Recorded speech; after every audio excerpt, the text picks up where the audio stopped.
Assalamualaikum warahmatullahi wabarakatuh. Jumpa lagi bersama saya Amin Fatkur Skanja. Di video kali ini sahabat-sahabat pintarku semuanya, saya akan memberikan sebuah materi yang berkaitan dengan perangkat keras komputer, dimana minggu yang lalu kalian sudah melihat video dari saya yang berkaitan dengan sistem komputer, atau kita sudah membahas mengenai yang pertama tentang sistem kerjanya, bagaimana komputer tersebut, baik itu melalui input, proses, kemudian output, begitu juga tentang penyimpanan atau storing device-nya.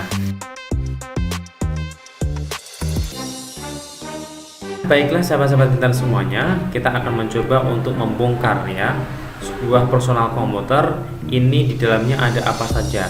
Dan perlu kalian ketahui ya, nanti kita akan mencoba untuk mengeksplor yang ada di dalam CPU itu ada perangkat apa saja, dan kalian bisa cermati, dan tentunya kalian juga akan menyimpulkan dari apa yang akan saya tampilkan secara virtual berikut ini. Oke, saya akan mencoba untuk memulai sahabat-sahabatku semuanya ya. Ini adalah personal komputer ya. Kita akan mencoba untuk melepasnya dulu, kabel-kabelnya terlebih dahulu. Nah, saya ambil dulu, ini adalah kabel mouse, kemudian ini adalah kabel keyboard, kemudian ini adalah USB nya ya. Oke, kabel USB, kemudian ini adalah ya kabel untuk ke monitor ya. Kemudian saya ambil lagi, saya cabut kembali, ini adalah ya kabel untuk kabel jaringannya. Kemudian ini adalah antena dari wireless. Kemudian yang satunya, yang terakhir, ini adalah kabel yang menuju ke power supply atau sumber tenaganya atau listriknya ya. Oke, saya akan memulai untuk membongkar mulai dari casingnya dulu. Nanti kalian sahabat-sahabat pintar semuanya bisa untuk mencermati ada apa saja perangkat di dalam CPU ini, sehingga waktu kalian kemarin untuk melihat bagaimana cara kerjanya sistem komputer, maka sekarang kita akan melihat di dalam ya, di dalam CPU itu ada apa saja. Mari kita lihat bersama. Oke, saya akan mencoba untuk membuka dulu casingnya.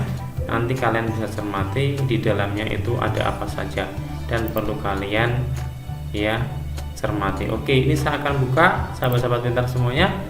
Oke, nah di sini.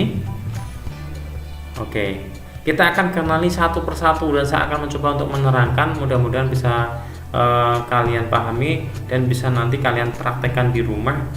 Jika kalian memiliki sebuah personal komputer, saya kira nanti kalian juga bisa untuk membongkar dan untuk memasang kembali ya, dan Anda sudah tahu persis di mana tempat letaknya, seperti itu ya. Oke, sahabat-sahabat semuanya, kita lihat dulu. Yang pertama kita klik saja di sini, saya memilih power supply ya. Ini kita lihat sahabat-sahabat pintar semuanya, di sini ada power supply ya. Kita tampilkan dulu seperti ini power supply itu ya. Oke, ini oke ya. Jadi power supply di sini adalah fungsinya di dalam CPU ini untuk sumber daya ya. Sumber daya apa? Sumber daya listriknya. Jadi disinilah fungsi utama ya power supply itu. Namanya juga power supply, berarti ini menyuplai kaitannya dengan arus ya, arus sumber listriknya, seperti itu di dalam komputer ya, di dalam CPU itu. Kemudian kita lanjut lagi, kita sudah tahu ini adalah namanya power supply. Jadi kalian kalau misalnya ditanya sama orang, kalau misalnya di dalam CPU itu ada apa saja, kalian sudah bisa untuk menyebutkan. Kemudian yang berikutnya saya akan mencoba satu persatu. Ini adalah power supply tadi. Kemudian saya mencoba untuk yang dari sini dulu. Oke, optical drive. Oke, saya akan lihatkan kalian. Oke, ini di dalam perangkat komputer ya, ini termasuk bagian input device ya. Karena apa di sini? Ini fungsinya untuk memutar ya, memutar CD. Ya, ini memutar CD. CD. Jadi istilahnya kalau gampangnya ini namanya CD-ROM ya. Nah, seperti ini. Bisa membaca DVD atau CD-ROM. Bisa juga untuk memburning ya, ya, memburning CD atau istilahnya membakar CD. Kalau kita ingin mengcopy, kemudian kita akan menyimpan sebuah file, baik itu file dokumen, gambar, atau mungkin video, audio, ini bisa kita gunakan dengan menggunakan DVD read ya, atau istilahnya ini adalah CD-ROM-nya seperti itu. Oke. Kemudian kita akan lihat yang berikutnya adalah floppy ya, floppy disk. Fungsinya di sini perangkat ini adalah untuk membaca disket. Kalau dulu sahabat-sahabat pintar semuanya, kita untuk media penyimpanannya itu adalah menggunakan disket ya, disket. Kalau yang sekarang mungkin sudah tidak digunakan karena disket ini terbatas ya kapasitasnya. Berbeda dengan yang flash disk ya. Kalau flash disk ya itu lebih banyak kapasitasnya. Ya, ini seperti ini sahabat-sahabat pintar semuanya, bisa kita lihat ya, ini adalah perangkat yang untuk membaca disket. Jadi disket kita masukkan di sini ya. Oke, next. Kemudian berikutnya sahabat-sahabat pintar, kita lihat ini namanya hard disk ya. Nah ini adalah hard disk. Jadi kalau kalian lihat ini adalah hard disk ya. Hard disk itu memiliki seri-seri tersendiri, ada yang SATA, ada yang ATA ya. Kemudian ini kita lihat ya, ini adalah hard disk di mana data akan tersimpan di sini. Besar kapasitasnya itu tergantung masing-masing hard disk. Ada yang sekitar 250 GB, ada yang 500 GB, ada juga yang 1 tera ya, atau mungkin yang lebih. Itu tergantung ya besarannya kapasitas. Kalau ukuran saya kira untuk sama ya, semuanya hampir sama. Kemudian sahabat-sahabat pintar semuanya, disinilah sistem operasi, sistem aplikasi, baik data, baik itu musik, video, semuanya ditampung di dalam penyimpanan hard disk di sini. Ya, paham ya? Oke. Kemudian berikutnya saya akan masuk ke sini. Ini adalah kabel ya. Ini adalah kabel SATA kabel, digunakan untuk ya menyambungkan dari motherboard ke dalam hard disk. Jadi dari motherboard ini akan ditancapkan pada hard disk. Ini namanya kabel SATA ya. Masuknya nanti di jack-jackannya, jack-jackan ini akan ke slotnya hard disk. Nah, kita lihat sekarang, kita lihat motherboardnya. Nah, seperti apa sih motherboard itu? Kita bisa lihat keseluruhannya. Ya, ini adalah komponen utama di sini ya. Karena apa? Karena semuanya akan ya menuju ke motherboard. Entah itu nanti si prosesornya, entah itu RAM-nya ya. Kemudian untuk line card-nya ya, VGA card-nya, semuanya nanti akan tertancap ya, kabelnya ditancapkan ke motherboard seperti itu. Nah, ini adalah motherboard itu sendiri ya. Seperti ini gambarannya motherboard. Ini ada ya, ada mouse, kemudian ini ada keyboard. Ini tadi yang sudah kita coba untuk melepas kabel-kabelnya tadi. Ya, ini kalau dari belakang ini seperti ini ya. Jadi semuanya ini dalam kesatuan di motherboard. Oke ya. Kemudian kita ke sini ya. Ini ada namanya wireless NIC ya, atau istilahnya network interface card. Network interface card ini digunakan untuk membuat jaringan ya, dengan skala bisa aja skala kecil atau skala besar. Contohnya kalau kita di lab, biasanya itu komputer satu dengan komputer yang lain itu saling berkomunikasi ya, saling bisa untuk sharing data ya, itu menggunakan namanya NIC. Kebetulan ini adalah tanpa kabel, jadi menggunakan antena. Antena tadi sudah kita lepas, maka tampilnya seperti ini sahabat-sahabat pintar semuanya. Kita tidak menggunakan kabel sebagai perantaranya, tetapi menggunakan antena tadi ya untuk sebagai perantara penghubungnya.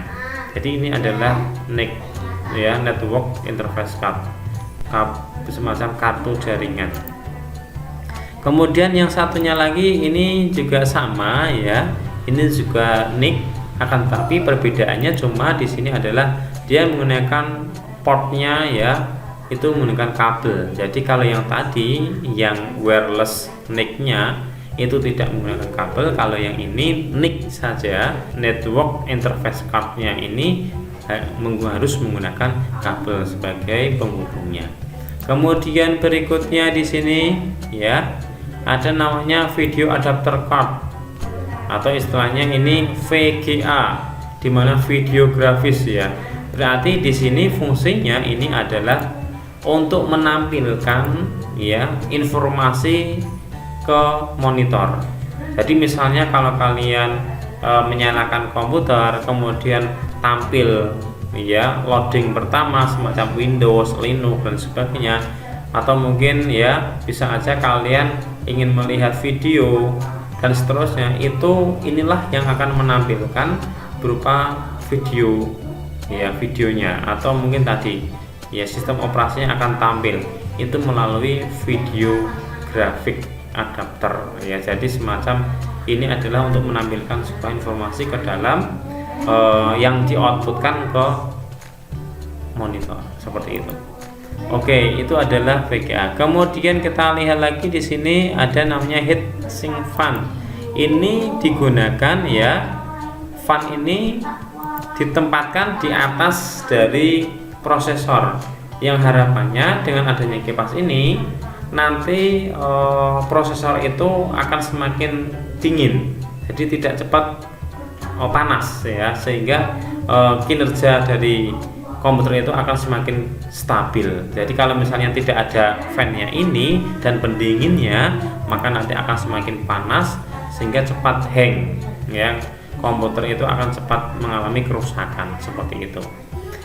Nah ini adalah beberapa ya perangkat-perangkat ya, komponen-komponen yang terdapat di dalam CPU itu sendiri. Paham ya sahabat-sahabat kita semuanya? Baiklah, kita akan mencoba sekarang ya, kita akan mencoba untuk membuka ya, untuk membuka satu demi satu ya. Kita akan coba lepas ya, bahkan kita bisa untuk memasangnya seperti itu. Oke, kita akan mencoba sekarang sahabat-sahabat kita semuanya. Ini adalah kabel tadi ya, kabel SATA ini tadi yang sudah saya sampaikan. Ini nanti kita tancapkan pada hard disk. Nah seperti ini saya tancapkan. Kemudian berikutnya ini ya, kita akan tancapkan lagi. Ini adalah power supply, yang mana ini nanti akan kita tancapkan kepada hard disk. Nah seperti ini. Nah sumber listriknya yang dari sini yang ditancapkan di sini nanti akan mengalir dibagikan ke hard disk. Paham ya? Kemudian kita lanjutkan. Yang ini kita masukkan ke mana? Ke CD-ROM, yang harapannya ya sumber listriknya nanti akan masuk ke CD-ROM, sehingga CD-ROM tersebut bisa untuk dipakai untuk memutar sebuah CD atau DVD seperti itu. Kemudian next kita lanjutkan satu lagi, satu persatu kita akan coba kabel-kabel ini untuk apa dan di mana tempatnya ya gitu ya. Oke, ternyata di sini berarti ini adalah untuk apa? Tenaga sumbernya dan listrik ini akan menuju ke motherboard ya. Seperti ini dilihat, kita akan mencoba untuk memasukkan di sini. Di sini adalah ya, ini ada penguncinya. Berarti kita tidak asal-asalan untuk memasukkan port ini, tapi harus kita perhatikan ya. Kalau misalnya seperti ini misalnya ya, maka tidak bisa. Maka kita harus siapkan seperti ini ya. Pas ini akan mengaitkan di sini terkait, maka langsung bisa. Nah seperti ini. Jadi kalau di rumah kalian punya CPU ya, personal komputer, maka kalian berani untuk ya mengotak-atik sendiri, merakit kembali ya, mencoba untuk merakit dengan cara melepas kabel-kabelnya, atau bahkan kalian untuk perawatannya bisa aja, karena CPU itu banyak sekali kotoran ya, debu-debu, maka perlu kita bersihkan biar kinerja komputer itu semakin baik ya. Kemudian lagi yang ini kita tancapkan kemana? Oke, kita tancapkan ke sini. Ya, ini untuk apa ini ya? Kita lihat. Nah, maka kita tancapkan juga ke sini nih. Ya, ini juga kepada motherboardnya. Ya, ini perlu diperhatikan. Ini ada pembedanya ya, seperti tadi. Ya, ini nggak bisa. Maka kita harus paskan dulu. Ya, seperti ini. Ya, maka akan masuk ke motherboard juga ya. Jadi ada beberapa yang memang dari power supply yang menyuplai ya arus listrik itu ke motherboard, ke hard disk ya, seperti itu. Kemudian kita lihat ini ya, ini adalah kabel ya, ini kabel yang menuju ke floppy disk ya, atau istilahnya tadi untuk disket ya, seperti ini sudah terpasang. Kemudian satunya lagi masukkan ke ya, dari motherboard menuju ke CD-ROM, seperti itu. Kemudian ini adalah chambernya ya, chambernya ini chamber fan ya, jadi ada kipas ya, ini ada kipasnya ya. Kita coba seperti ini. Oke, belum bisa. Oke, nah ini oke, ini chamber ya, ini fan yang ada di sini. Jadi ini udaranya akan masuk ke prosesor, kemudian yang ini mengeluarkan ya. Jadi ada udara yang dikeluarkan dari dalam CPU. Oke, seperti itu sahabat-sahabat pintar semuanya. Kita mencoba untuk merakit ini ya.